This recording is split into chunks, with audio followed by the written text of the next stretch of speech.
Eh bien, Michel, l'éducation, Michel, bonjour déjà, et puis Bonjour. l'éducation est en vitrine en ce moment, pour, pour tout dire. On en parle beaucoup et je pense qu'on va en parler encore plus dans les semaines qui viennent, ou peut-être pas, si tout s'évapore à 16 heures. Bien, donc la citation sur laquelle je voudrais que tu rebondisses euh, vient de Gustave Le Bon. Gustave Le Bon qui a dit l'éducation est l'art de faire passer le conscient dans l'inconscient.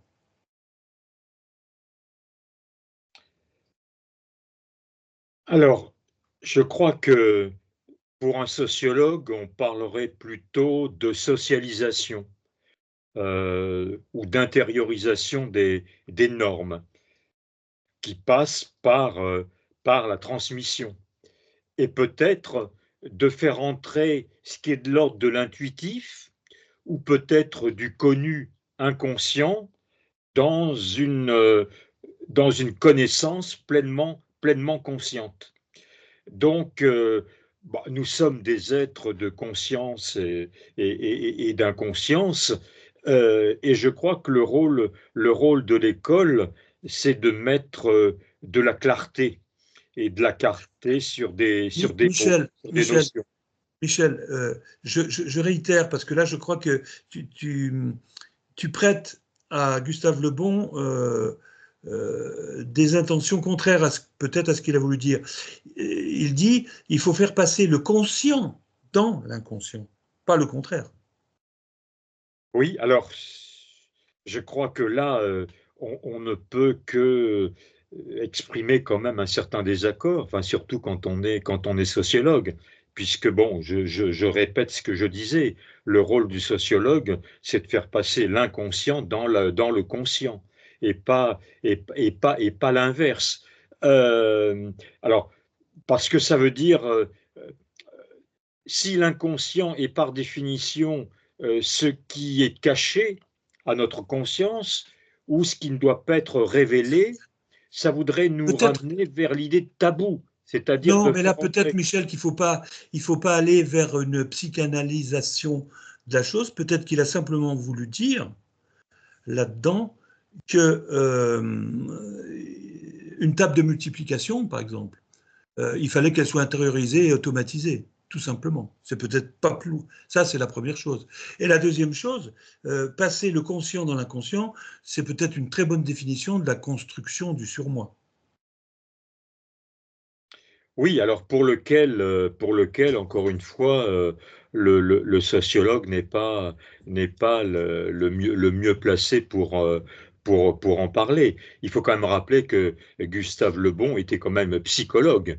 Donc lui, alors psychologue, mais aussi quelque part sociologue, même si lui manquait peut-être la formation, mais peu importe, hein. Bon, quand il étudie les foules, effectivement, il étudie des phénomènes qui sont le propre de la sociologie. Euh, voilà, moi je pense que, vous savez, l'inconscient, c'est comme la minorité, hein. Une minorité euh, perd de son sens dès lors qu'elle vise à la généralisation, hein. Et on le voit dans l'étude de l'éducation sexuelle, par exemple aujourd'hui. Voilà, donc je pense il faut faire attention, et peut-être que le bon quelque part, bon, a dépassé un petit peu, peut-être lui-même a dépassé sa pensée. Bon, moi, je crois beaucoup à la conscience, hein, la conscience qui est le moteur de l'action, la conscience qui nous délivre peut-être du diktat des émotions, émotions qui sont quelque part là en concurrence de la raison. Voilà. Donc moi, je suis du côté de la conscience, de la raison, de l'intériorisation des Oui, normes, de la socialisation des conduites. mais Voilà. je vois là. c'est pour ça que je pense que cette phrase est importante par rapport au pédagogisme actuel. Le conscient dans l'inconscient. Dire que si j'apprends par cœur des fables de La Fontaine, elles vont dans mon inconscient et je peux les ressortir quand je veux. Oui, mais là, moi, je crois que l'inconscient n'a rien. L'inconscient, la mémoire. Ah oui, mais c'est pas la même chose. Non, C'est pas la... mais la mémoire, c'est pas quelque chose qu'on a en conscience en permanence. Donc elle Non, fait mais partie aussi de l'inconscient. non, mais la mémoire, En l'occurrence, pour ce qui concerne l'éducation. Enfin bon. non, mais la mémoire, c'est quelque chose, bon, qui donne naissance aux souvenirs, qui sont stockés et qui, naturellement, ressortent le moment que l'on juge opportun, ou peut-être qui, évidemment, apparaît même sans que, alors précisément, vous en ayez conscience, mais euh, ce qu'on appelle effectivement ces mécanismes d'intériorisation, bon, des règles mathématiques. Je crois Hein, que c'est de ça qu'il a voulu parler.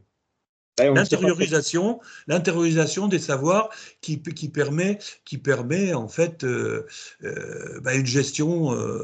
une gestion de la vie beaucoup plus pratique. Si j'ai mes calculs automatisés en tête, si j'ai mes fables, si j'ai mes poésies, si j'ai mes citations aussi, bah, tout ça c'est intériorisé, c'est inconscient et ça ressort quand le moment est venu.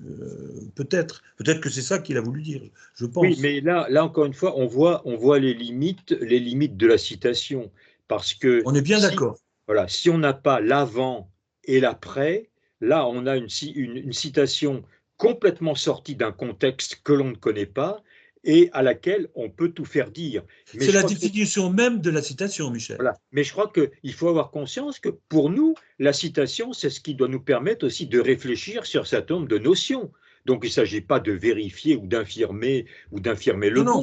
Voilà. Moi, je pense qu'on a raison d'agiter ces notions qui sont un peu galvaudées, hein. Bon, aujourd'hui, on parle d'inconscient à tort et à travers, hein.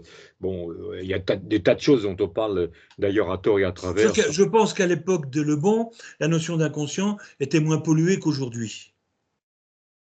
Oui, et puis n'oublions pas que nous sommes quand même au temps de Freud. Voilà. Hein. Donc, il est évident que la notion d'inconscient utilisée par Le Bon doit pas être très très éloignée Non. de celle définie par Freud. Voilà, donc bon, Le Bon est aussi un homme de son temps. Donc il y a des propos de Le Bon qui sont vraiment datés.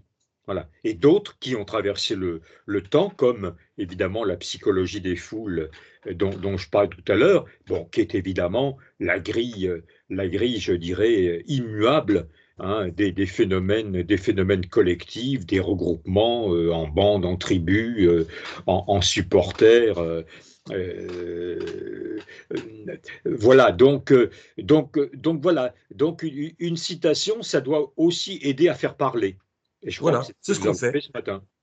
C'est ce qu'on fait, tout à fait. Et donc, bah, c'est sur cette citation qu'on va conclure cet entretien. Et effectivement, la notion de rapprochement entre la mémoire et l'inconscient, c'est peut-être une réflexion importante à faire. Non pas l'assimilation de l'une par l'autre et inversement, mais euh, un, un certain rapprochement. J'aurais tendance à penser que euh, la mémoire, l'inconscient, c'est une grande mémoire, rien d'autre. Voilà. Donc, mais je peux me tromper. Ben sur ces considérations pédagogiques et philosophiques, nous allons vous souhaiter, dans la froidure qui arrive, une excellente journée à tous, à toutes. Voilà. Mais une froidure qui devrait se calmer demain et dans les quelques jours qui viennent pour Dimanche. revenir le week-end prochain. Voilà. Voilà. Avec la neige, peut-être pour Noël. Donc, bon. Ben, bonne journée. Michel, bonne journée et bonne journée à tous.